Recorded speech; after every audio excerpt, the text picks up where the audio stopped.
जी तो प्यारे बच्चों, कैसे हैं आप? मैं उम्मीद करता हूं कि आप सब ठीक होंगे। आज की स्टोरी बड़ी इंटरेस्टिंग है। आज इस चैप्टर में हम एक पेंडोरा बॉक्स ओपन करने जा रहे हैं। हम एक्सप्लेन करेंगे carbohydrate, protein, lipids, nucleic acids, vitamins. The chapter is biochemistry. Okay, अब आज का सवाल तो ये है कि भाई बताएं कि कार्बोहाइड्रेट्स क्या होते हैं। What are carbohydrates? तो डेफिनेटली मैं आपको बताना चाहूंगा कि कार्बोहाइड्रेट्स भी मैक्रोमोलिक्यूल्स हैं, लिपिड्स भी मैक्रोमोलिक्यूल्स हैं, इवन प्रोटीन्स भी मैक्रोमोलिक्यूल्स हैं।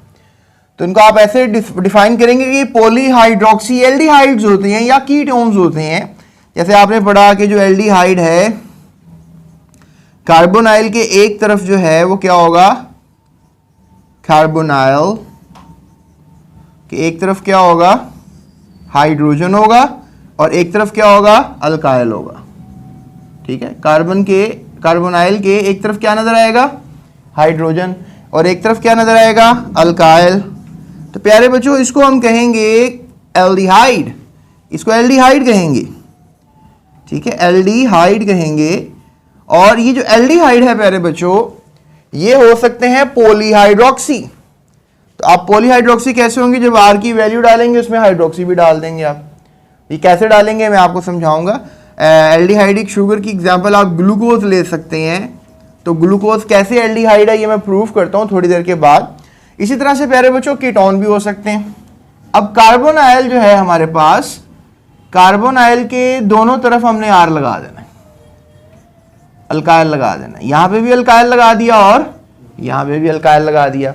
तो कार्बोनाइल के अगर दोनों तरफ में अल्काइल लग जाता है, अगर एक तरफ हाइड्रोजन लगता है एक तरफ अल्काइल लगता है, फिर तो एल्डिहाइड है। और अगर एक तरफ आर लगता है और दूसरी तरफ भी आर लग जाता है, तो फिर इसको बोलना है आपने कीटोन। और कीटोन वाली शुगर्स भी होती हैं। देखें, आज मैंने ओपन कर दी ये बात आपसे कि शुगर्स क्या होती हैं। आप जो चीनी खाते हैं वो चीनी बेसिकली सुक्रोज है। सुक्रोज ग्लूकोज की बनी हुई होती है। ठीक है, याद रखो कि अगर ये आपके पास ग्लूकोज है और ग्लूकोज को मैं अगर आपस में जोड़ दूं, ठीक है, ये भी ग्लूकोज, ये भी ग्लूकोज, ये भी ग्लूकोज, ये भी ग्लूकोज, और आपस में जुड़ गई। लेट्स से दैट ये जुड़ी हैं ग्लाइकोसिडिक बॉन्ड से, ग्लाइकोसिडिक बॉन्ड। और अगर ये ग्लाइकोसिडिक बॉन्ड से जुड़ी हैं तो फिर ये बनेगा starch. A lot of millions of glucose जुड़ चुकी हैं आपस में, तो ये क्या बना देगा, स्टार्च। तो अगर आप स्टार्च को पानी में डालेंगे, रिजल्ट दोबारा क्या मिलेगा, क्योंकि जब ये बॉन्ड टूटेगा ग्लाइकोसिडिक, तो आपको क्या मिल जाएगी, ग्लूकोज मिल जाएगी। ग्लूकोज क्या है, शुगर है। कौन सी शुगर है, it's a glucose is basically a aldehydic sugar. Aldehydic polyhydroxy aldehyde है। पॉलीहाइड्रोक्सी, पॉली का मतलब होता है बहुत सी हाइड्रोक्सी रखने वाली। ठीक है, तो इफ यू आस्क मी कि सर कैसे बहुत सी हाइड्रोक्सी रखने वाली, तो ये देखें, ये कार्बोनाइल की तरफ एक तरफ मैंने H लगा दिया, और मैंने कितने लगाने हैं कार्बन, 6, 1 2 3 4 5, और ये 6 हो गए। ठीक है, और यहां पर मैं तीसरे कार्बन का हाइड्रोक्सी ऊपर लगा देता हूं, बाकी सारे हाइड्रोक्सी में नीचे लगा देता हूं। पॉलीहाइड्रोक्सी ना, बहुत से हाइड्रोक्सी लगाने हैं ना। लुक एट दैट, हो गया ना ग्लूकोज। बाकी जो जगह बच गई है कार्बन की वैलेंसी पूरी करने के लिए मैं हाइड्रोजन लगा देता हूं। होगी ना अमेजिंग बात। ये समझाना चाह रहा था आपको मैं। लुक एट दैट, देखो 1 2 3 4 5 6 हाइड्रोजन, 1 2 3 4 5। ठीक है, यहां पे हाइड्रोजन लगाएंगे, 6 हाइड्रोजन, 6 और 6 12 हो गए। ऑक्सीजन 1 2 3 4 5 6 ऑक्सीजन हो गए। तो क्या स्टोरी समझ में, C6H12O6, ये मैंने आपको एल्डिहाइड बना के दिखा दी। ये मैंने आपको एक एल्डिहाइड बना के दिखा दी। ये मैंने आपको एक ग्लूकोज का मॉलिक्यूल बना के दिखा दिया। ये मैंने आपको बता दिया कि पॉलीहाइड्रोक्सी एल्डिहाइड ग्लूकोज कैसे है। ये मैंने आपको बता दिया कि पॉलीहाइड्रोक्सी एल्डिहाइड ग्लूकोज कैसे है। ये मैंने आपको बता दिया कि पॉलीहाइड्रोक्सी एल्डिहाइड ग्लूकोज कैसे है। ये मैंने आपको बता दिया कि जो कार्बोहाइड्रेट्स होते हैं, look at that, carbohydrates, look at that, इनका जनरल फॉर्मूला लिखते हैं साइंसदान CnH2ON। यानी कि अगर मैं यहां 6 लगा दूं, लुक एट दैट, यहां मैं n की वैल्यू क्या लगा दूं, 6, n की वैल्यू यहां भी 6 लगेगी ना प्यारे बच्चों। देखो अगर मैं 6 को 2 से मल्टीप्लाई करूंगा क्या हो जाएगा 12 और ये 6 है C6H12O6 C6H12O6 ग्लूकोज कार्बोहाइड्रेट यानी कि कार्बो भी होगा और पानी। हाइड्रेट पानी को कहते हैं, हाइड्रेट किसे कहते हैं पानी को। तो यानी कार्बो वाला हाइड्रेट यानी ऐसा पानी जिसमें कार्बन घुस गया है। तो अगर कार्बन घुस जाता है पानी में आपको पता है OH ग्रुप होता है, तो वो क्या करता है वो पॉलीहाइड्रोक्सी बना देता है पानी को। ठीक है आपने पढ़ा होगा कि ROH, क्या पढ़ा था आपने ROH, क्या पढ़ा था ये अल्कोहल का ग्रुप है। तो अब आप कहोगे सर क्या ये भी अल्कोहल है, तो यू कैन से दैट कि ये अल्कोहल का डेरिवेटिव है, ये अल्कोहल नहीं है। ठीक है या अल्कोहल से ये ड्राइव हुई है या अल्कोहल इससे ड्राइव हो सकती है, लेकिन ये अल्कोहल नहीं है। ये क्या है, ये एल्डिहाइड है। ये क्या है, ये एल्डिहाइड है। एल्डिहाइड क्या होता है, अगर कार्बोनाइल के एक तरफ हाइड्रोजन हो, कार्बोनाइल के एक तरफ क्या हो हाइड्रोजन हो, और बाकी तरफ क्या आपको नजर आया ये R, इसमें बहुत से हाइड्रोक्सी लगे हुए हैं। इसका एक और नाम बताऊं मैं आपको, इसका नाम होगा पेंटाहाइड्रोक्सी। क्या नाम होगा, पेंटाहाइड्रोक्सी। क्योंकि देखें 1 2 3 4 और 5 हाइड्रोक्सी हैं, तो पेंटाहाइड्रोक्सी। और क्या है ये एल्डिहाइड, क्या है ये एल्डिहाइड। तो ये हो गए व्हाट आर कार्बोहाइड्रेट्स। अब तुम कहोगे सर कार्बोहाइड्रेट्स के बारे में थोड़ा सा और बता दो, जरूर बताऊंगा, इसमें कोई शक नहीं है। ये शुगर 6 कार्बन वाली है, 5 कार्बन वाली शुगर भी होती है, राइबोज नाम है उसका। 6 कार्बन वाली शुगर सिर्फ ग्लूकोज नहीं होती, फ्रुक्टोज भी होती है, याद रखिएगा। और इसके अलावा जैसे mannose, xylose, sucrose, maltose, galactose, I don't know, बहुत सी और डिफरेंट शुगर्स होती हैं। तो स्टोरी खत्म नहीं हो रही है यहां पे, स्टोरी तो आज स्टार्ट हो रही है। देखो मैं एक और बात आपको बताऊंगा जो आगे डिटेल में बताऊंगा, कि जो कार्बोहाइड्रेट्स हैं इनको हमने फिर क्लासेस में डिफाइन कर दिया कि अगर हमारे पास सिंपल शुगर्स हैं तो उनको हमने मोनोसेकेराइड्स कहा है, और अगर हमारे पास थोड़ी सी सिंपल शुगर्स आपस में मिलकर कॉम्प्लेक्स कर सकती हैं खुद को, उसको हमने ओलिगोसेक्राइड्स कहा है, डाइसेक्राइड्स कहा है, ट्राइसेक्राइड्स कहा है। तो डाई को और ट्राई को जो है हमने कलेक्टिवली क्या बोल दिया, ओलिगोसेक्राइड्स। उसके बाद प्यारे बच्चों हमने बात की है आपसे पॉलीसेक्राइड्स की। सेक्रोन, सेक्रोन का मतलब भी शुगर है, सेक्राइड, सेक्राइड का मतलब भी शुगर है, पॉलीसेक्राइड, बहुत सी शुगर्स आपस में मिल गई। ये मैंने सुक्रोज का नाम लिया है, ठीक है, ये थोड़ा सा मैंने एक कॉन्सेप्ट आपको गलत कर दिया है। ये 2 ग्लूकोज आपस में मिलती हैं तो सुक्रोज बनती है, 2 ग्लूकोज के पार्टिकल्स आपस में जुड़े रहे तो सुक्रोज होती है। लेकिन अगर बहुत से ग्लूकोज के पार्टिकल्स आपस में जुड़ जाएं, बहुत से ग्लूकोज के पार्टिकल्स, तो फिर उसको हम कहते हैं सेलुलोज या ग्लाइकोजन। ठीक है, तो यहां पर आप ये कॉन्सेप्ट ले सकते हैं कि भाई अगर 2 पार्टिकल्स जुड़े हैं तो वो सुक्रोज है।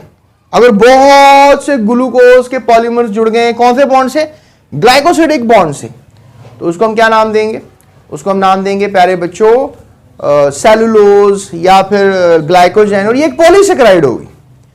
तो the story is not ended, इनको हम डिटेल से बात करते हैं। जी तो प्यारे बच्चों बात करते हैं आपसे कि आखिर कार्बोहाइड्रेट्स जो हैं इनको कैसे प्रिपेयर किया जा सकता है, कैसे बनाया जा सकता है। देखें कार्बोहाइड्रेट्स को जो है वो सिंथेसाइज किया जा सकता है, बनाया जा सकता है पौधों के थ्रू। कोई भी दुनिया में जो पौधा हो और वो आपको ग्रीन कलर का नज़र आता हो, चाहे वो काई क्यों नहीं है, जो आपके खुरे में या कोई जंगल में या दरख्त पे आपको काई ग्रीन कलर की लगी हुई नज़र आती है, वो भी प्यारे बच्चों कार्बोहाइड्रेट्स बना सकती है। प्यारे बच्चों प्लांट्स बेसिकली कार्बोहाइड्रेट्स बनाते हैं किस अमल से, फोटोसिंथेटिक प्रोसेस से। और इस फोटोसिंथेटिक प्रोसेस में कार्बन डाइऑक्साइड और वाटर जो है वो चाहिए होते हैं, किसकी मौजूदगी में, सनलाइट की मौजूदगी में, और एक ग्रीन पिगमेंट है उसकी मौजूदगी में जिसको क्लोरोफिल कहते हैं। अगर ये हम सब चीज़ें अवेलेबल कर लें तो प्लांट्स कार्बोहाइड्रेट्स बनाता है। कैसे, देखें प्यारे बच्चों, कार्बन डाइऑक्साइड जो है वो पानी के साथ रिएक्शन करती है, और डेफिनेटली पानी के साथ मैंने आपको बताया कि रिएक्शन तब पॉसिबल होगा अगर क्या मौजूद होगी, सनलाइट मौजूद होगी, और सनलाइट के साथ साथ ग्रीन पिगमेंट भी चाहिए होगा जिसको हमने क्लोरोफिल का नाम दिया है। और इसके साथ जब ये दोनों कंपाउंड्स आपस में मिल जाएंगे तो आपको एक मॉलिक्यूल नजर आएगा C6H12O6 और साथ आपको बनता हुआ नजर आएगा ऑक्सीजन गैस जो कि बाय प्रोडक्ट होगी। तो ये जो ग्लूकोज का मॉलिक्यूल है प्यारे बच्चों, ये बहुत इंपॉर्टेंट है। ये ग्लूकोज का मॉलिक्यूल क्या करेगा, मजीद पॉलीमराइज करेगा। अब आप कहोगे कि ये पॉलीमराइज करना क्या होता है, तो प्यारे बच्चों पॉलीमराइज करने का मतलब है कि लेट्स से दैट कि ये मेरे पास सारे ग्लूकोज के मॉलिक्यूल्स हैं, तो अगर ये चेन बना लें यानी आपस में बॉन्ड बना लें, इस बॉन्ड को हम नाम देते हैं ग्लाइकोसिडिक बॉन्ड का। मैंने पहले भी बताया था आपको। अब ये ग्लाइकोसिडिक बॉन्ड की वजह से ये पॉलीमराइज हो जाते हैं, यानी ग्लूकोज के पार्टिकल्स ऐसे जुड़ जाते हैं जैसे तस्बीह में मोती जुड़ जाते हैं। तो जुड़ने के बाद जो है जब ये पॉलीमराइज होते हैं तो ये आपको रिजल्ट देते हैं स्टार्च का, या फिर आपको ये रिजल्ट देते हैं स्टार्च के साथ साथ सेलुलोज का। यानी कि ग्लूकोज बनती तो है पत्ते के अंदर, लेकिन पत्ते के अंदर बनने के बाद जो है आप कह लें कि वो सेलुलोज की शक्ल में स्टोर हो जाती है। याद रखिएगा, सेलुलोज की शक्ल में स्टोर हो जाती है। और स्टार्च भी एक इसका रेजर्वॉयर है, यानी स्टोर हो जाती है, पॉलीमराइज होकर स्टोर हो जाती है। और स्टार्च दोबारा ग्लूकोज में टूटकर सेल को एनर्जी मुहैया करती है, यानी कि ग्लूकोज मुहैया करती है। याद रखिएगा कि पौधे ने ग्लूकोज अपनी तवानाई के लिए बनाई थी। पौधे ने ग्लूकोज जो है वो सनलाइट, क्लोरोफिल का इस्तेमाल करके स्टोर की थी अपनी सेहत बनाने के लिए, अपने आप को जिंदा रखने के लिए। लेकिन हम इंसान भी पौधे खाकर, उनका बनाया हुआ ग्लूकोज खाकर अपने खुलियों को जिंदा रखते हैं, अपने सेल्स को जिंदा रखते हैं, अपनी बॉडी को जिंदा रखते हैं। तो लिहाजा इस लिहाज से आप कह सकते हैं कि फोटोसिंथेटिक अमल अगर ना होता तो फिर इस दुनिया में कभी भी ज़िंदगी ना होती। आप ये कह सकते हैं कि अगर पौधे फोटोसिंथेटिक करते हैं तो इनका बनाया हुआ खाना हम भी खा जाते हैं और हम रेस्पायरेशन करते हैं। रेस्पायरेशन प्यारे बच्चों बिल्कुल उल्ट होता है इस प्रोसेस का जो मैंने अभी आपको यहाँ पे बताया। आप सोच रहे होंगे कि ये बैलेंस इक्वेशन नहीं है, तो आपने 3 जगह पर 6 लगा लेना है, 6, 6 और 6, और इस तरीके से ये इक्वेशन बैलेंस हो जाएगी। और फिर अगर आप इसका उल्ट कर देंगे, यानी ये चीज़ें आप इधर लिख दें और इन चीज़ों को आप इधर लिख दें, तो ये हो जाएगा रेस्पिरेशन की इक्वेशन कि ग्लूकोज ने ऑक्सीजन की मदद से खुद को तोड़ा और कार्बन डाइऑक्साइड वाटर बना दिए। ये रेस्पिरेशन हो जाएगी। पौधा बेसिकली ग्लूकोज जब बनाता है तो वो खुद ही इस्तेमाल करना चाहता है इस ग्लूकोज को, यानी वो खुद रेस्पिरेशन करना चाहता है। लेकिन चूंकि हम भी दावत में शामिल हो जाते हैं, हम भी उसकी बनाई हुई ग्लूकोज खाते हैं। कभी हम फल खाते हैं, कभी हम पत्ते खाते हैं, कभी हम जड़ें खाते हैं, कभी हम तने खाते हैं, मुख्तलिफ हिस्से पौधों के खाए जाते हैं और फिर ख़ुद को तंदुरुस्त तवाना उनकी मदद से रखा जाता है। या फिर कोई जानवर जो हैं जो वो पौधे खाते हैं उनको खा लिया जाता है ताकि ख़ुद को तंदुरुस्त तवाना रखा जाए, जैसे बकरी वगैरह, मुर्गी वगैरह। मुर्गी अगर बीज खा रही है या कोई पौधों का खा रही है, मामला हो रहा है उसके साथ, तो आप मुर्गी आप खा रहे हैं। तो इस तरह एनर्जी ट्रांसफ़र होती है। ये सनलाइट जो है पौधों से होती हुई आपके जिस्मों में आती है और आप जिंदा रहते हैं। But the story is not over प्यारे बच्चों। हमने बात की कि कार्बोहाइड्रेट्स कैसे बनाए जाते हैं। बहरहाल आपने छोटी सी बात ही लिखनी है जो मैंने लिख दी यहाँ पे, और ये पॉलीमराइज की बात लिख दीजिएगा। लेकिन अभी स्टोरी ख़त्म नहीं हुई। अब शुरू करते हैं मोनोसेक्राइड्स को। जी तो बच्चों बात करते हैं आपसे मोनोसेक्राइड्स के बारे में। मोनोसेक्राइड्स याद रखिएगा, इनको हम जो है सिंपल शुगर्स कहते हैं। सिंपल शुगर्स क्या होती हैं? ऐसी शुगर्स जो हाइड्रोलाइज नहीं हो सकती। आप सोचेंगे हाइड्रोलाइज का क्या मतलब है? पहले बच्चों अगर हमारे पास एक कंटेनर हो, कंटेनर में अगर आप पानी डाल देते हैं, लेट्स से दैट कि मैंने एक ये शुगर ली है, इसके दरमियान एक ग्लाइकोसिडिक बॉन्ड है, और मैंने जब कंटेनर में डाला तो ये बॉन्ड क्या हो गया? ब्रेक। बॉन्ड क्या हो गया? ब्रेक। यानी ये दोनों यूनिट्स जो हैं वो क्या हो गए? अलहदा हो गए। तो मैं कहूँगा कि भाई ये तो शुगर जो है ये क्या है? हाइड्रोलाइज हो चुकी है। ये शुगर क्या हो चुकी है? हाइड्रोलाइज हो चुकी है। लेकिन अगर लेट्स से दैट मैं ये शुगर डालता हूँ, लेट्स से दैट मैं सिंगल यूनिट ही डालता हूँ, तो सिंगल यूनिट जब डेफिनेटली पानी में आएगा वो कैसे टूटेगा, वो तो नहीं टूट सकता, वो तो सिंगल यूनिट है। तो लिहाजा यू कैन से दैट, ये देखिए मैं आपको समझाता हूँ, लेट्स से दैट ये मोनोसेक्राइड है, तो मोनोसेक्राइड और मोनोसेक्राइड के मिलने से बनती है डाइसेक्राइड, और कभी कभी 3 यूनिट्स मिल जाएं तो दैट मेक्स अ ट्राइसेक्राइड, और अगर बहुत से यूनिट मिलना शुरू हो जाएं तो दैट मेक्स अ पॉलीसेक्राइड, जैसे मैंने आपको शुरू में बताया क्लासिफिकेशन में।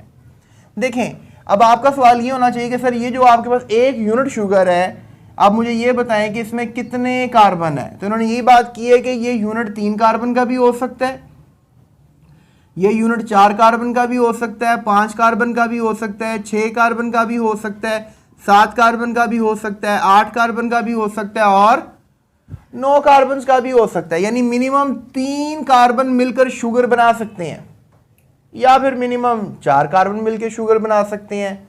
इसी तरह से 5, 6, 7 और 8 और 9 कार्बन भी मिलकर शुगर बना सकते हैं। अगर हम एग्जाम्पल लें तो 3 कार्बन वाली शुगर को हम नाम देंगे हेक्सोज का, सॉरी ट्राइओज का, ठीक है। इसी तरह से हम 4 कार्बन वाली शुगर को क्या कहेंगे, टेट्रोज, यानी ऐसी शुगर इसमें सिर्फ 4 कार्बन है। और फिर एक ऐसी शुगर जिसमें 5 कार्बन है उसका नाम देंगे पेंटोज। ओज का मतलब प्यारे बच्चों शुगर होता है, ओज का मतलब जो है वो क्या होता है, शुगर होता है। इस तरह से सैकराइड, सैकराइड लफ्ज जो है वो सैकरॉन से निकला है, सैकरॉन का मतलब भी क्या होता है, शुगर होता है। ओज का मतलब भी शुगर होता है।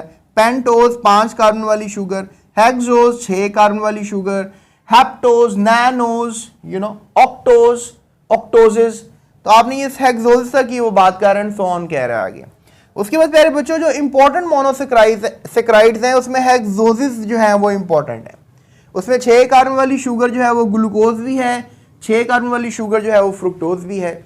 अब आप सोचोगे सर दोनों में 6-6 कार्बन है तो फर्क क्या है, भाई फर्क है, स्ट्रक्चर का फर्क है। देखें इसका फॉर्मूला भी जो है C6H12O6 है, इसका फॉर्मूला भी C6H12O6 है।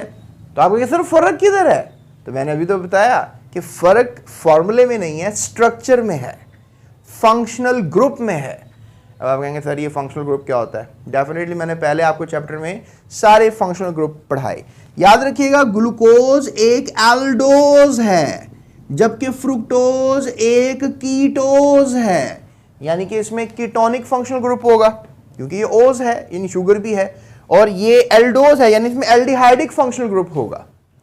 अब मैं आपको मजीद तफसील बताता हूं, अगला सवाल करवाता हूं, what is the difference between fructose and glucose. तो इसको समझने की कोशिश करते हैं। और अभी मैंने आपको क्या समझाया कि क्या होती हैं मोनोसेक्राइड्स। इसके लिए आप सवाल बना सकते हैं what are the characters of monosaccharides. तो आप ये बता सकते हैं दे आर सिंपल शुगर्स, इनमें 3 से 9 कार्बन्स होते हैं। इसके अलावा इनकी कैटेगरीज मौजूद हैं, ट्रायोजिस से स्टार्ट होती हैं, हेक्सोजिस, हेप्टोजिस, ऑक्टोजिस, नैनोजिस तक जाती हैं। इसके अलावा जो मोनोसेक्राइड्स हैं, जो ज़्यादा मशहूर मोनोसेक्राइड्स हैं, उनमें हेक्सोजिस शामिल है जिनमें ग्लूकोज और फ्रुक्टोज आती है। तो चलते हैं कि आखिर क्या फ़र्क होता है हेक्सोज में यानी ग्लूकोज और फ्रुक्टोज में। जी तो प्यारे बच्चों बात करते हैं आपसे हम कि फ्रुक्टोज और ग्लूकोज ये क्या बलाएं हैं, आखिर ये डिफरेंट कैसे हैं, ये इनके फॉर्मूलाज क्या हैं, इनको कैसे सीखा जा सकता है। देखें मेरे बच्चों जो हमारे पास ग्लूकोज है वो बेसिकली एल्डोज है। अब आप कहेंगे सर ये एल्डोज क्या होती है। देखें मेरे बच्चों जो फ्रुक्टोज है वो कीटोज है। अब ओज का मतलब तो शुगर होता है, ठीक है, ओज का मतलब क्या होता है, शुगर। और एल्ड का मतलब ये हुआ कि एक ऐसी शुगर है जिसमें एल्डिहाइड ग्रुप है। अब आपको एल्डिहाइड याद रहना चाहिए कि कार्बोनाइल के एक तरफ हाइड्रोजन रहेगा और एक तरफ जो है वो अल्काइल रहेगा। यहां पे फ्रुक्टोज की अगर हम बात करें तो फ्रुक्टोज एक कीटो शुगर है, यानी कि इसमें एक कीटोनिक ग्रुप है, यानी इसमें कीटोन है। कीटोन का क्या निशानी होती है कि कार्बोनाइल के दोनों तरफ जो है वो आर रहेगा। तो अगर हम शुगर्स बनाएं तो ये कैसी शुगर है और वो कैसी शुगर है, कितने कार्बन होते हैं। याद रखिएगा ग्लूकोज 6 कार्बन शुगर है और फ्रुक्टोज भी 6 कार्बन शुगर है। तो इसका मतलब ये हुआ कि दोनों में केमिकली कोई फर्क नहीं है, स्ट्रक्चरली फर्क होगा। डेफिनेटली स्ट्रक्चरली फर्क है, फंक्शनल ग्रुप का फर्क है। यहां पर एल्डिहाइड है और यहां पे कीटोन है। फर्क तो है ना फंक्शनल ग्रुप का। तो देखें इसका फॉर्मूला क्या रहेगा, C6H12O6, ठीक है। अगर आप मुझसे पूछेंगे इसका फॉर्मूला क्या रहेगा, इसका फॉर्मूला C6H12O6 होगा। तुम कहोगे सर फॉर्मूला में तो कोई फर्क नहीं है। हाँ, फॉर्मूला में कोई फर्क नहीं है, लेकिन देखिए ना फर्क तो है। अगर आपके पास तीलियां हैं, माचिस की तीलियां, अगर आपने ऐसे रख दी हैं और अगर आपने ऐसे रख दी हैं, तो अब देखें ये भी 4 हैं, ये भी 4 हैं, फर्क तो है ना प्यारे बच्चों। तीलियां तो यहां पर भी 4 हैं, यहां पर भी 4 हैं, मैच स्टिक्स की बात कर रहा हूं। तो स्ट्रक्चर का फर्क है प्यारे बच्चों। इस तरह ही हमारे पास नंबर ऑफ एटम सेम होंगे, फंक्शनल ग्रुप का फर्क होगा, स्ट्रक्चर का फर्क होगा। अब सोचेंगे सर स्ट्रक्चर का फर्क करें, बात को खत्म करें। चलें बताते हैं आपको। ये है पेंटाहाइड्रोक्सी एल्डिहाइड। अब आप कहेंगे सर ये पेंटाहाइड्रोक्सी एल्डिहाइड क्या है। देखिए ये ऐसा एल्डिहाइड होगा जिसमें 5 हाइड्रोक्सी होंगे। अब आपको हाइड्रोक्सी का पता होना चाहिए, OH ग्रुप को कहते हैं। और यहां पे ये होगा पेंटाहाइड्रोक्सी, आप खुद बताएंगे क्या लिखूं, कीटोन, राइट। ये पेंटाहाइड्रोक्सी कीटोन होगा क्योंकि ये कीटोनिक शुगर है और ये एल्डिहाइडिक शुगर है। वो कीटोज है, ये एल्डोज है। ओज mean sugar, ketonic sugar, aldehydic sugar. फर्क करते हैं। ये देखें अगर हमारे पास 6 कार्बन है, let's say that 1 2 3 4 5 6, 6 carbon, 1 2 3 4 5 6, 6 carbon. देखें कैटेनेशन पढ़ा था ना आपने, कार्बन टू कार्बन बॉन्ड बनाना तो जरूरी नहीं ताकि चेन बने, चेन बन गई। ये देखें यहां पे भी चेन बना देते हैं, ठीक है। सो मैं कोशिश कर रहा हूं कि इस वक्त YouTube पे सबसे बेस्ट फर्क करके दूं आपको मैं कीटोन का और एल्डिहाइड का शुगर के लिहाज से। देखें अब हमने यहां पे एल्डिहाइड बनाना है, यहां पे कीटोन बनाना है। देखें एल्डिहाइड में क्या सीन करना पड़ेगा, कार्बोनाइल की एक तरफ हाइड्रोजन लगाना पड़ेगा, एक तरफ अल्काइल लगाना पड़ेगा। ये देखें ये मैंने कार्बोनाइल बना दिया। Let me change the colour of the marker. ये देखें यहां पर मैंने क्या बना दिया, कार्बोनाइल। यहां पर मैंने क्या बना दिया, कार्बोनाइल। अब दोनों सेम बनाया ना मैंने, थोड़ा सेम नहीं करना, आपने आखिरी कार्बन के साथ यहां कार्बोनाइल बनाना है और यहां पर आपने दूसरे कार्बन के साथ जो है वो कार्बोनाइल बनाना है। ये देखें आगे हमने क्या करना है, आगे डेफिनेटली आपने क्या करना है कि यहां पे पेंटाहाइड्रोक्सी करना है। पहला दूसरा तीसरा, तीसरा जो हमारे पास कार्बन है इसका हाइड्रोक्सी इधर लगाना है। पहला दूसरा तीसरा, तीसरा जो हमारे पास कार्बन उसका हाइड्रोक्सी इधर लगाना है। टोटल 5 हाइड्रोक्सी करनी है।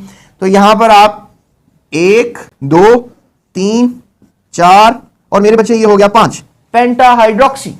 यहां पर भी 5 करने हैं। 1 यहां पर आप लगा नहीं सकते, वैलेंसिया कंप्लीट है। 2 3 4 और ये मेरे प्यारे बच्चे 5 हो गया।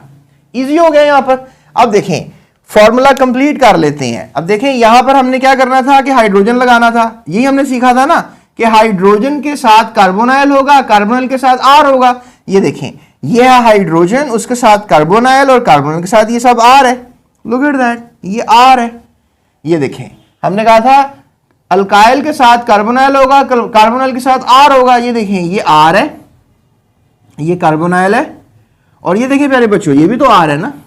अब वो सर हमने तो R में पढ़ा था कि वो CH3 होता है, वो C2H5 होता है। प्यारे बच्चों R का लिटरल मीनिंग ये होता है कि कार्बन लगाओ, ठीक है। उसके साथ फिर वैलेंसिया कंप्लीट करने के लिए कोई और बॉडीज भी आ सकती हैं, लेकिन R का लिटरल मीनिंग होता है कि क्या लगे हो, कार्बन लगे हो, चाहे 1 हो 2 हो 3 हो 4 हो 5 हो। फिलहाल आपको 4 नजर आ रहे हैं, ठीक है। यहां पर आपको देखें 5 नजर आ रहे हैं।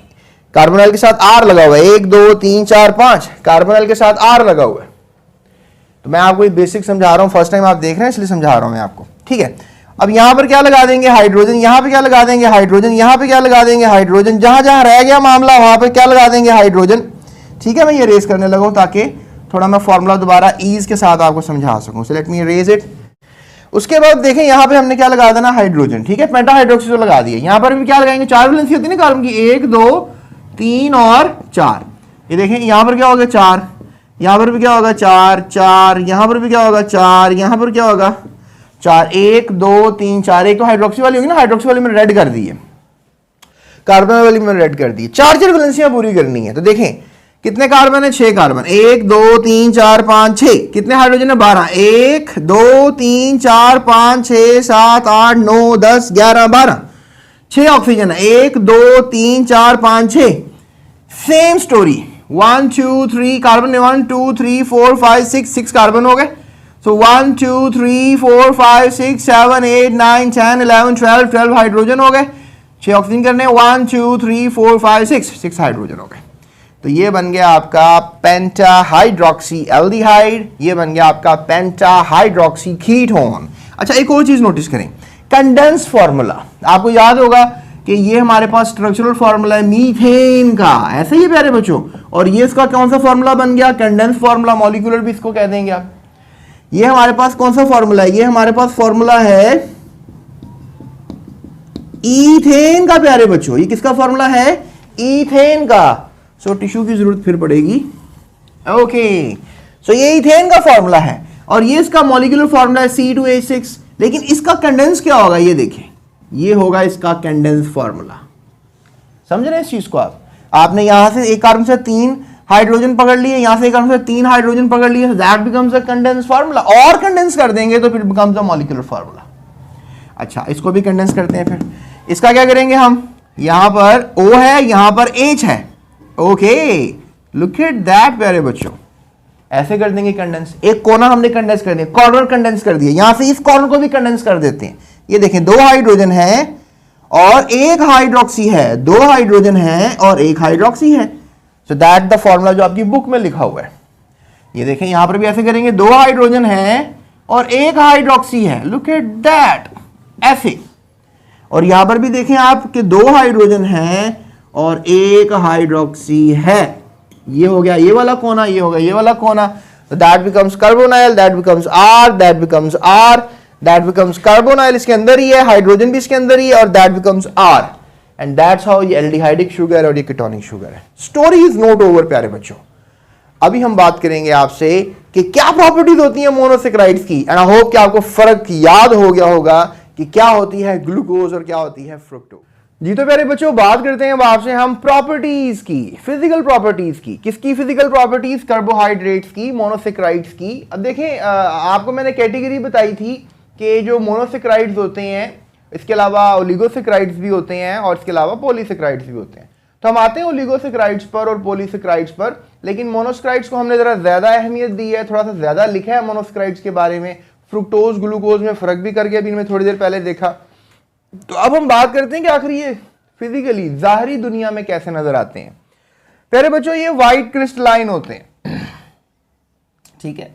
आपको अगर मैं कहूं कि जो स्पेशली ग्लूकोज है, आपने कभी ग्लूकोज का इस्तेमाल किया हो तो वो व्हाइट क्रिस्टल्स होते हैं। एज यू नो दैट के उसके अंदर जो पार्टिकल है that is basically 6 carbon atoms particle C6H12 and O6। तो व्हाइट क्रिस्टलाइन याद रखिएगा। ये आप ग्लूकोज को लेंगे तो ये पानी में हल हो जाता है, ठीक है। सो अभी होना तो ये चाहिए था, मैं कोई ग्लूकोज लाता आपके सामने पानी में हल करके दिखाता। ग्लूकोज की बात हो रही है, चीनी की बात नहीं हो रही प्यारे बच्चों। चीनी जो है दैट इज सुक्रोज, उसकी बात नहीं कर रहा। ग्लूकोज D का डब्बा आता है, मे भी आपको पता हो इस बात का। उसके बाद इसका स्वीट टेस्ट होता है, ये भी मिठास में मीठे होते हैं, ये कह ले टेस्ट में मीठे होते हैं। और they can not be hydrolysed, ये मैंने मीनिंग पहले भी बताने की कोशिश की कि अगर आप लेट्स से दैट इस यूनिट को, ये 6 कार्बनों का यूनिट है, उसको आप लेट्स से दैट पानी में डाल देते हैं तो ये ब्रेक नहीं होगा। यानी आप कहेंगे 6 कार्बन कंपाउंड है, ये कन्वर्ट हो जाए 3 कार्बन कंपाउंड में, तो ऐसा नहीं होगा। 6 carbon compound will remain a 6 carbon compound. अगर 3 कार्बन वाली शुगर है तो वो भी ब्रेक नहीं होगी कि आगे 2 कार्बन निकल आए, उसमें से 1 कार्बन लैदा हो जाए, 3 कार्बन है तो मतलब ब्रेक डाउन नहीं होगा। हाइड्रो का मतलब पानी होता है, लाइज का मतलब टूटना होता है, टूटना। हाइड्रो का मतलब पानी है। तो प्यारे बच्चों क्या पानी तोड़ पाता है शुगर्स को, मोनोसेक्राइड्स को? तो हम कहेंगे नहीं जी नहीं तोड़ पाता। आपको मैंने कहा था ट्राइओसिस होती हैं मोनोसेक्राइड्स, ठीक है, ट्राइओसिस होती हैं। इसके अलावा हमारे पास जो है ये क्या होती हैं, टेट्रोसिस होती हैं, ठीक है। इसके अलावा ये पेंटोसिस होती हैं, 5 कार्बन वाली को पेंटोसिस कहेंगे ना।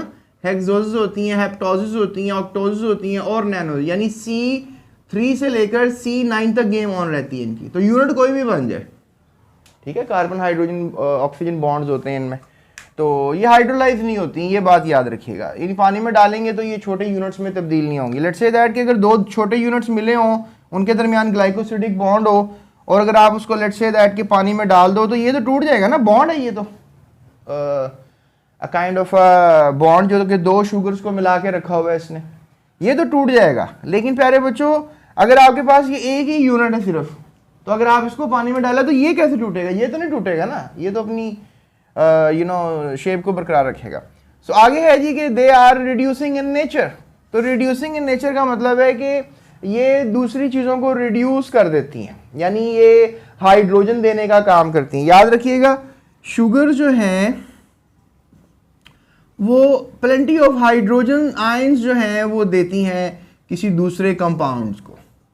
तो देखिए अब दूसरा कंपाउंड जो है जिसके पास हाइड्रोजन नहीं थे, उसके पास अगर हाइड्रोजन आएगा तो वो क्या हो जाएगा? या सिंपली आप कह लेंगे ये इलेक्ट्रॉन्स भी देती हैं। If hydrogen is going on तो आप कह लें कि हाइड्रोजन का भी कोई इलेक्ट्रॉन का भी सीन ऑन है। तो इलेक्ट्रॉन किसी कंपाउंड को देना या हाइड्रोजन किसी कंपाउंड को देना, दोनों उनके पास वाफिर मिकदार में होते हैं। दे कैन गिव, ये दे सकती हैं शुगर, स्पेशली मोनोसेक्राइड्स। तो they are reducing in nature, ये क्या है? रिडक्शन कर सकती हैं किसी दूसरे कंपाउंड की। ठीक है, उसके बाद एक आखिरी बात कर लेते हैं, इसी वजह से हम इनको रिड्यूसिंग शुगर्स का नाम देते हैं। तो पहले बच्चों ये थोड़ी सी फिजिकल प्रॉपर्टीज थी मोनोसेक्राइड्स की, आई होप आप इसको मेमोराइज कर लेंगे। अब हम चलते हैं नेक्स्ट टॉपिक की तरफ, दैट इज ओलिगोसेक्राइड्स। जी तो प्यारे बच्चों बात करते हैं आपसे हम ओलिगोसेक्राइड्स की। ओलिगोसेक्राइड्स क्या होते हैं? ओलिगोसेक्राइड्स आप कह लें कि they are basically a combination of monosaccharides. जैसे लेट्स से दैट आपके पास एक मोनोसेक्राइड है ग्लूकोज, आपको पता है इसका फॉर्मूला है C6H12O6, और एक हमारे पास मोनोसेक्राइड है फ्रुक्टोज। ठीक है, और इसका फॉर्मूला है हमारे पास C12H6H12O6। तो अब इन दोनों से, यानी ये एक मोनोसेक्राइड है दैट इज ग्लूकोज और एक ये मोनोसेक्राइड है दैट इज फ्रुक्टोज, ये आपस में जो है एक बॉन्ड से कनेक्ट हो जाएंगे। इसको हम कहेंगे ग्लाइकोसिडिक बॉन्ड। क्या कहेंगे इसको हम? Glycosidic bond. अब ये दोनों आपस में मिल गए तो इन्होंने बेसिकली मिलकर एक यूनिट बना लिया, right? Now glucose and fructose are living together. ठीक है, ये ग्लूकोज और फ्रुक्टोज जो हैं अब क्या कर रहे हैं? इकट्ठे रह रहे हैं इना यूनिट। अब ये एक स्मॉलर यूनिट है, अगर दो यूनिट्स मिल जाएं तो एक बिगर यूनिट बन जाएगा। ठीक है, आई होप आपको नजर आ रहा होगा। ओके, सो आई होप आपको ये नजर आ रहा है। ठीक है, अब नेक्स्ट जो है हम इसको कैसे कर सकते हैं वो देखें अब। अब नेक्स्ट इसको आप ऐसे कर सकते हैं कि लेट्स से दैट आपने क्या किया कि आपने इन दो यूनिट्स को जो है वो पानी में डाल दिया। ठीक है, और ये दो यूनिट्स में क्या हुआ कि पानी में जाने के बाद जो है इनका बॉन्ड जो है ये क्या हो गया? ब्रेक हो गया। तो जब ये बॉन्ड ही ब्रेक हो जाएगा प्यारे बच्चों, तो दोबारा आपको कितने यूनिट्स मिलेंगे? 2 यूनिट्स। लेकिन the very interesting fact is कि कभी कभी आपको 2 यूनिट्स मिलते हैं तो कभी कभी आपको 3 यूनिट्स भी मिल सकते हैं। देखें 2 यूनिट्स देने वाली शुगर तो होगी डाइसेक्राइड, आप इसको ओलिगोसेक्राइड ही कहेंगे ना, इनकी भी क्लासिफिकेशन मौजूद है। तो लिहाजा लेकिन अगर लेट्स से दैट आपने कोई ऐसी शुगर डाल दी जो कि 3 यूनिट्स इकट्ठे होने की वजह से बनी हुई थी और डेफिनेटली पानी में जाने के बाद कितने यूनिट्स देगी? 3 यूनिट्स। यानी कि हो सकता है ये 6 कार्बन मॉलिक्यूल दे दे, ये भी 6 कार्बन मॉलिक्यूल दे दे, और एज अ होल ये भी 6 कार्बन मॉलिक्यूल दे दे। इसे हम कहेंगे ट्राइसेक्राइड। जैसे राइबोफ्यूरानोज, चलें आप इसका फॉर्मूला लिखें, मैं आपको कमेंट करने का एक ऑप्शन देता हूँ, राइबोफ्यूरानोज। तो आप कमेंट करें और हमें बताएं कि राइबोफ्यूरानोज का क्या फॉर्मूला होता है। तो वो लेट्स से दैट ये 3 मोनोसेक्राइड से मिलकर बनी है, इसमें 2 ग्लाइकोसिडिक बॉन्ड मौजूद है। तो ये जब पानी में जाएगी क्या हो जाएगी? हाइड्रोलाइज हो जाएगी। ये देखें हाइड्रोलिसिस हो गई, यानी पानी ने क्या कर दिया? इनको तोड़ दिया। तो लिहाजा पानी जब इसको तोड़ देगा तो आपको क्या मिलेगा? 3 यूनिट्स मिलेंगे। 2 to 9 यूनिट्स मिल सकते हैं ना, 2 यूनिट्स भी मिल सकते हैं, 3 यूनिट्स मिल सकते हैं, 4 यूनिट्स मिल सकते हैं, 5, 6, 7 और 8 इवन 9 यूनिट्स तक आपको पानी में जाने के बाद मिल सकते हैं। तो लिहाजा उसको हम बोलेंगे डाइसेक्राइड, ट्राइसेक्राइड, टेट्रासेक्राइड, यू नो, इस तरह हम सो ऑन इनकी आगे क्लासिफिकेशन करते चले जाएंगे। प्यारे बच्चों याद रखिएगा ये हमेशा ओलिगोसेक्राइड्स क्लासिफाई किए जाएंगे कितने ये यूनिट्स दे रहे हैं, हम उसी हिसाब से इनका नाम रखेंगे। जैसे लेट्स से दैट कि हमने सुक्रोज की बात की अभी कि ग्लूकोज और फ्रुक्टोज आपस में मिल जाएं तो फिर क्या बन जाती है, सुक्रोज बन जाती है। तो अगर आप लेट्स से दैट उल्ट कर दें, आपके पास अगर सुक्रोज है प्यारे बच्चों और वो आपने पानी में डाल दिया, सुक्रोज क्या है, C12H22O11, यही फॉर्मूला है ना, C12H22O11। तो ये जो हमारे पास फॉर्मूला है प्यारे बच्चों, ये इंडिकेट करता है कि भाई इसको पानी से तोड़ा जा सकता है। अब कैसे तोड़ेंगे, let's say that C6H12O6 plus C6H12O6, तो हमारे पास ये दो यूनिट्स निकलते हुए नजर आएंगे। तो अगर आप पानी में इसको डाल देंगे प्यारे बच्चों, तो पानी में जाने के बाद ये सुक्रोज देखें ना, अब ये दो हाइड्रोजन लग जाएंगे यहाँ पे, ठीक है। ओ प्यारे बच्चों, ये क्या कर दिया मैंने स्नीज ही आ गई। तो यहां पर जो है आप क्या करेंगे कि इनको ऐड कर देंगे। लेट्स से पानी इसमें ऐड किया, ये कितने हैं, लुक एट दैट, ये 6 और 6 कितने हो गए, 12 हो गए। ये 12 और 12 कितने हो गए, 24 हो गए, ठीक है। और इसके अलावा ये 6 और 6 कितने हो गए, 12 हो गए। तो 12, 24 और 12, ये हमारे फिगर आया ना इन दोनों को मिलाने से। तो यहाँ पर तो 12, 22 और 11।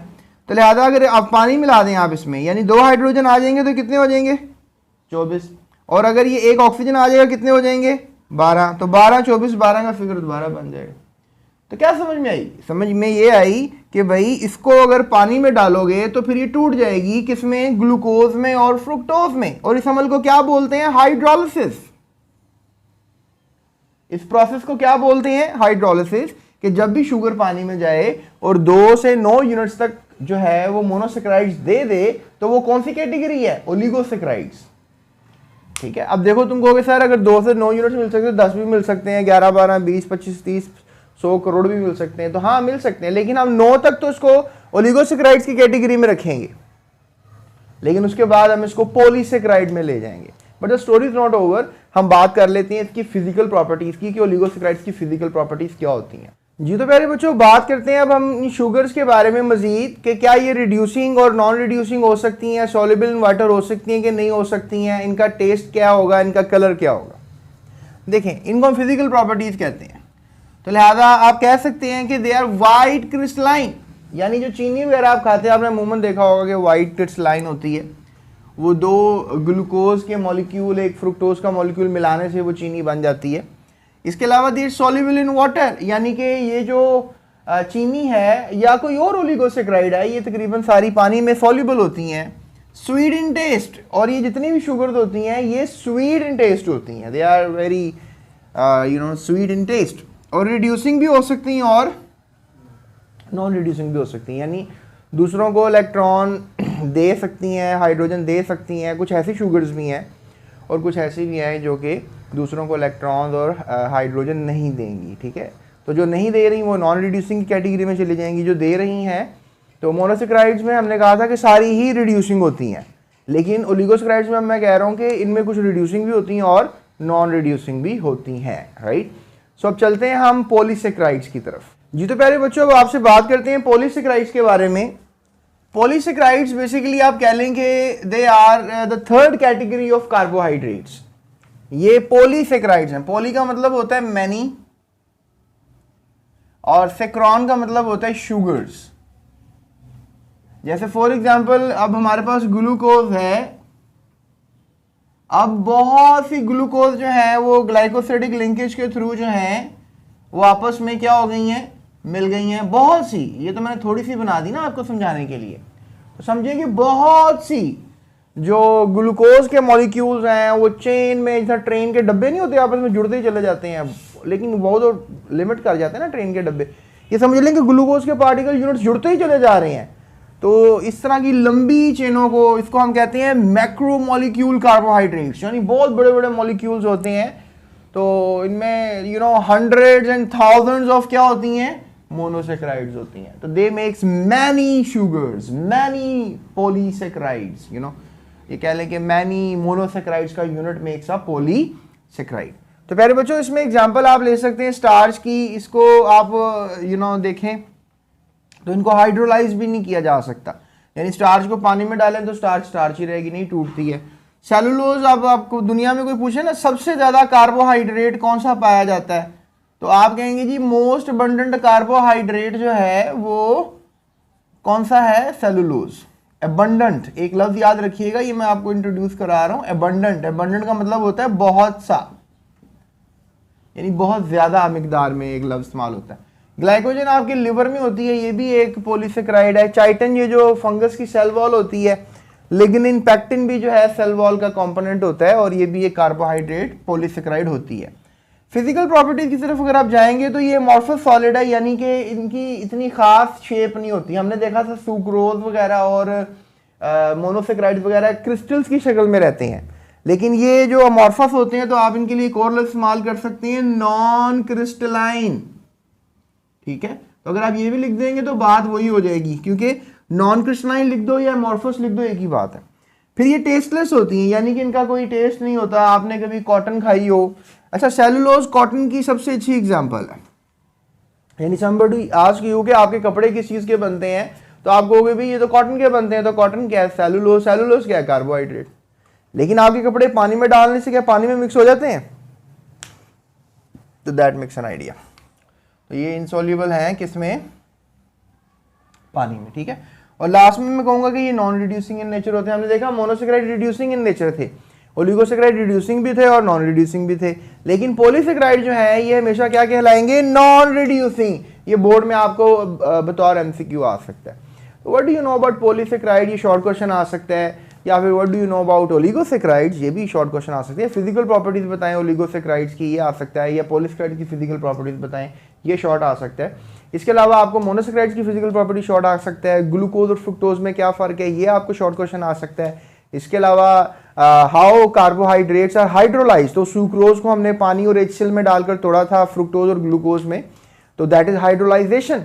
तो ये भी आपको आ सकता है, व्हाट इज हाइड्रोलाइजेशन, ये भी शॉर्ट क्वेश्चन आपको ओलिगोसेक्राइड में से आ सकता है। इसके अलावा आपको क्वेश्चन आ सकता है कि व्हाट आर मोनोसेक्राइड्स, और एज अ होल आपको ये भी आ सकता है how carbohydrates are synthesized, define carbohydrates and how carbohydrates are synthesized. शुरू में जो पहले मैंने आपको वीडियो के स्टार्ट में समझाई थी बात कि कार्बोहाइड्रेट डेफिनेशन क्या है और उसको कैसे बनाया जा सकता है। और अगर आप मुझसे ये पूछेंगे सर लॉन्ग क्या आ सकता है, तो मैं कहूँगा sources and uses of carbohydrates, जो कि मेरा अगला टॉपिक है। तो प्यारे बच्चों अगले टॉपिक में मेरे साथ रहिएगा। इस चैनल को भी सब्सक्राइब करें, अपना ख्याल रखना है इस चैनल का भी। इसके अलावा इस वीडियो को अपने दोस्तों के साथ शेयर करना मत भूलिएगा, क्योंकि आपकी एक ज़रा सी शेयरिंग हमारे लिए होती है इतनी ज़्यादा caring. So that's it, thank you so much.